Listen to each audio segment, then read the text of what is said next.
Most people think generational wealth means building so much money that your kids, grandkids, and great-grandkids never have to work again.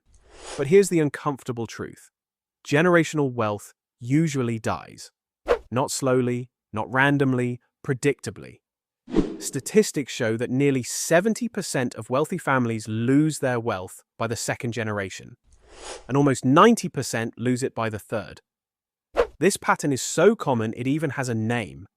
Shirt sleeves to shirt sleeves in 3 generations. And it doesn't matter whether the money came from business, real estate, farming, tech, or crypto.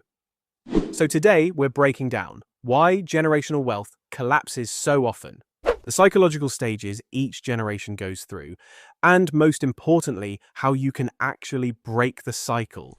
Because leaving a legacy sounds powerful, but keeping it alive is a completely different game. Part 1. The first generation. Scarcity creates monsters. Every major fortune starts in the same place, scarcity. Not can't afford a vacation scarcity, but real scarcity. The kind where one bad month can destroy everything. The kind where medical bills, debt, or hunger are daily fears. When you trace powerful families, from industrial giants to modern founders, the pattern repeats. The first generation doesn't chase wealth for luxury. They chase it for security. They've seen what life looks like without money. They felt powerlessness, and that fear never really leaves them. Behavioral economics calls this loss aversion. People who grow up deprived see money as protection, not pleasure. That fear becomes fuel. They work longer. They take risks others won't. They sacrifice comfort for decades. For them, money isn't about expansion, it's about insulation. In 19th century America, immigrants worked brutal hours to buy land because land meant survival. In the 1980s, Vietnamese refugees opened small businesses and slept in back rooms because stability could vanish overnight. This generation builds wealth through desperation. And desperation creates monsters, in a good way. Part 2. The second generation. Structure without fear. The second generation grows up protected. They didn't experience hunger. They didn't fear eviction. They didn't watch their parents lose everything. But they did watch discipline.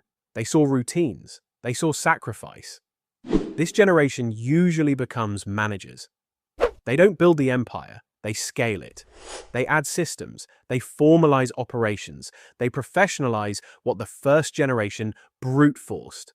If things go well, this is the peak. But here's the danger.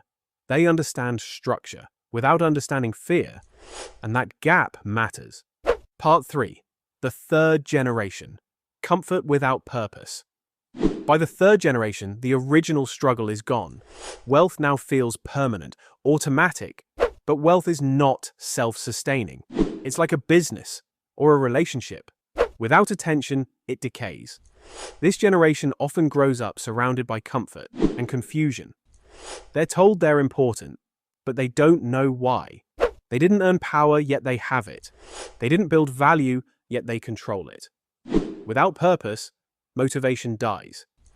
And when purpose dies, wealth usually follows. This isn't about intelligence, it's about meaning. Money without responsibility creates entitlement. Entitlement creates conflict. Conflict destroys families faster than bad investments ever could. Part 4. How some families beat the odds. Here's the good news. The cycle can be broken. Families that survive past the third generation usually do 3 things exceptionally well. First, they rebuild a culture of ownership. Heirs aren't just told they're wealthy, they're taught how the wealth was built, what's at risk, and what happens if it's mismanaged. They're given real responsibility, not symbolic titles. Second, they adapt relentlessly. What built the fortune won't always sustain it. Successful families treat wealth like working capital, not a museum artifact. They invest in new industries. They encourage entrepreneurship. They evolve. Third, they prioritize family governance. Clear rules, clear communication, clear conflict resolution. Families like the Rothschilds and Cargill didn't survive by accident. They built systems. not just traditions. Part 5. The real legacy. Here's the mindset shift most builders miss. Don't just pass down assets, pass down skills. Assets can be lost, skills compound. If you teach financial literacy, decision-making, and adaptability, your wealth can survive industries, recessions, and generations. Don't expect future generations to copy your business. Give them principles, not blueprints. Discipline, stewardship, patience, then step aside. Let them innovate. Because generational wealth isn't guaranteed. It's a living system. 3 generations is typical, but it doesn't have to be your story. So here's the real question. If you build a fortune, would you protect it with strict rules, or would you trust your future generations to adapt and evolve? Drop your thoughts in the comments. And if this video made you think differently about wealth, legacy, and responsibility, subscribe. Because this channel isn't about quick money. It's about building something that actually lasts.